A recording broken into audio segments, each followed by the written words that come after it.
Hello everyone, welcome to Bion Tour. I hope you guys are well. Today we will discuss about the differences between prokaryotic cell and eukaryotic cell. तो चलिए शुरू करते हैं.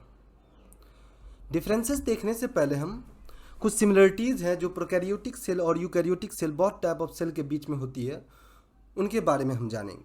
जैसे जितने भी cell हैं उनके पास प्लाज्मा मेम्ब्रेन होता है, साइटोप्लाज्म होता है, DNA as a genetic material होता है, राइबोसोम होता है. ये तो कुछ स्ट्रक्चर्स हैं जो बहुत टाइप ऑफ सेल्स में कॉमन होते हैं. तो उसके अलावा कुछ और ऑर्गेनल्स हैं जैसे कि वेसिकल्स, वैक्यूल्स वगैरह जो प्रेजेंट होता है यूकैरियोटिक सेल में भी और प्रोकैरियोटिक सेल में भी. अब डिफरेंसेस की अगर हम बात करें तो जो मोस्ट कॉमन डिफरेंस है दोनों टाइप ऑफ सेल में वो है कि एक सेल के पास न्यूक्लियस लैक करता है और एक सेल के पास न्यूक्लियस प्रेजेंट होता है. प्रोकैरियोटिक सेल के पास न्यूक्लियस नहीं होता है और यूकैरियोटिक सेल के पास न्यूक्लियस होता है. उसके अलावा कुछ और ऑर्गेनल्स है जैसे सेल ऑर्गेनल्स वगैरह जो प्रोकैरियोटिक सेल के पास नहीं होता है लेकिन यूकैरियोटिक सेल के पास प्रेजेंट होता है.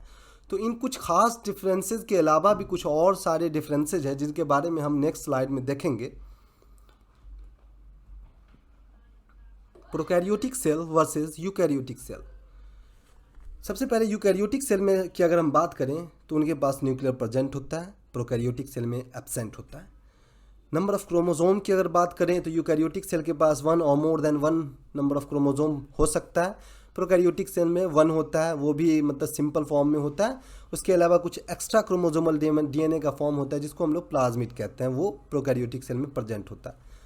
सेल टाइप की बात करें तो eukaryotic type generally multi cellular होता है, बस वो यूनिसेलुलर भी हो सकता है, लेकिन प्रोकैरियोटिक सेल यूनिसेलुलर होता है.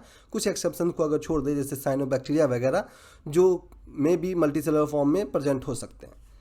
ट्रू न्यूक्लियस यूकैरियोटिक सेल के पास होता है, प्रोकैरियोटिक सेल में एब्सेंट होता है.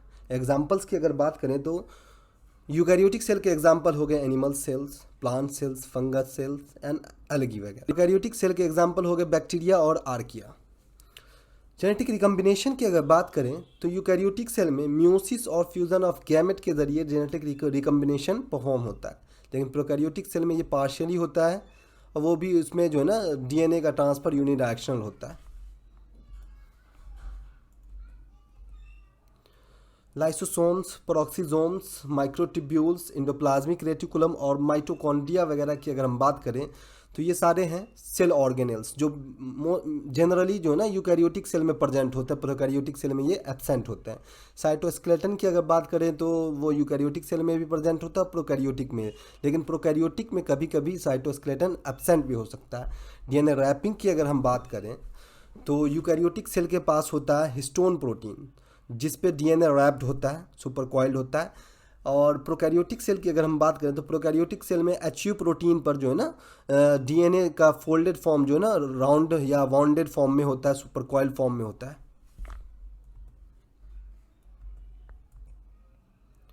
राइबोसोम्स की बात करें तो हम जानते हैं कि प्रोकैरियोट के पास और यूकैरियोट के पास दोनों के पास जो है ना राइबोसोम्स प्रेजेंट होता है, लेकिन प्रोकैरियोटिक सेल के पास राइबोसोम 70 स्टेप होता है, स्मॉलर साइज में होता है, बट यूकैरियोटिक सेल के पास राइबोसोम 80 स्टेप का होता है. बट यूकैरियोटिक सेल जैसे अगर हम प्लांट सेल की बात करें तो उसमें क्लोरोप्लास्ट के पास भी और माइटोकॉन्ड्रिया के पास भी मतलब अपना राइबोसोम होता है जो 70 स्टेप होता है.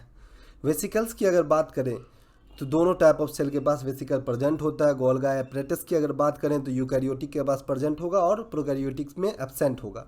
क्लोरोप्लास्ट की बात करें तो क्लोरोप्लास्ट मोस्टली यूकैरियोटिक सेल में प्रेजेंट होता है लेकिन एनिमल सेल में नहीं होता है. प्रोकैरियोटिक सेल की अगर बात करें तो इसमें एब्सेंट होता है. क्लोरोप्लास्ट की जगह पे क्लोरोफिल स्कैटर्ड फॉर्म में प्रेजेंट होता है जिसको क्रोमेटाफोर कहते हैं. फ्लैजिला अगर देखें तो दोनों सेल में फ्लैजिला प्रेजेंट होता है, बट यूकैरियोटिक सेल में माइक्रोस्कोपिक होता है और मेम्ब्रेन बॉन्ड होता है. नॉर्मली उसका जो है 9+2 अरेंजमेंट होता है, लेकिन प्रोकैरियोटिक सेल में सब माइक्रोस्कोपिक होता है और कंपोज फॉर्म होता है यूनी फाइबर के फॉर्म में या फिर वन फाइबर के फॉर्म में. परमेबिलिटी ऑफ न्यूक्लियर मेम्ब्रेन की बात करें तो न्यूक्लियर मेम्ब्रेन यूकैरियोटिक सेल में होता है, इसलिए परमेबिलिटी की बात भी हम यूकैरियोटिक सेल में ही देखेंगे. यूकैरियोटिक सेल में न्यूक्लियर मेम्ब्रेन सेलेक्टिव परमेबल होता है, बट प्रोकैरियोटिक सेल में तो ये प्रेजेंट ही नहीं होता है, तो वहाँ परमेबिलिटी की बात नहीं करेंगे. नेक्स्ट है प्लाज्मा मेम्ब्रेन में स्टेरॉयड प्रेजेंट है या नहीं है। तो यूकैरियोटिक सेल में प्रेजेंट होता है बट प्रोकैरियोटिक सेल में एब्सेंट होता है। सेल वॉल की अगर बात करें तो यूकैरियोटिक सेल में का जो सेल वॉल होता है वो मतलब कि सिंपल फॉर्म में होता है और वो जो है ना जैसे प्लांट के अंदर हेमीसेल्यूलोज सेल्यूलोज वगैरह पेक्टिन वगैरह से मिलकर बना होता है और फंगस में काइटिन वगैरह से मिलकर बना होता है। लेकिन अगर प्रोकैरियोटिक सेल की बात करें तो उसके पास भी प्रोकैरियोट होता है लेकिन वो केमिकली मोर कम्प्लेक्स होता है क्योंकि प्रोकैरियोटिक सेल का जो सेल वॉल है वो पेप्टिडोग्लाइकन से मिलकर बना होता है। माइकोप्लाज्मा प्रोकैरियोटिक सेल है लेकिन उसके पास सेल वॉल प्रेजेंट नहीं होता, ये एक्सेप्शन है। वैक्यूल्स की अगर बात करें तो यूकैरियोटिक सेल के पास वैक्यूल प्रेजेंट होता है, वैसे ही प्रोकैरियोटिक सेल के पास भी प्रेजेंट होता है। नेक्स्ट है सेल साइज और सेल शेप की अगर बात करें तो सेल शेप तो मतलब सेल टाइप के अकॉर्डिंग अलग अलग सेल शेप हो सकता है, चाहे वो यूकैरियोटिक सेल हो या प्रोकैरियोटिक सेल हो। सेल साइज का अगर रेंज लें तो eukaryotic cell normally 10 to 100 micrometre के रेंज में प्रेजेंट करता है और उसी तरीके से प्रोकैरियोटिक सेल जो है ना 1 to 10 माइक्रोमीटर के रेंज में प्रेजेंट होता है। इससे छोटा भी साइज हो सकता है और बड़ा भी साइज हो सकता है। तो आज की वीडियो यहीं ख़त्म होती है। अगर आपको वीडियो पसंद आए तो लाइक करें, शेयर करें और सब्सक्राइब करें।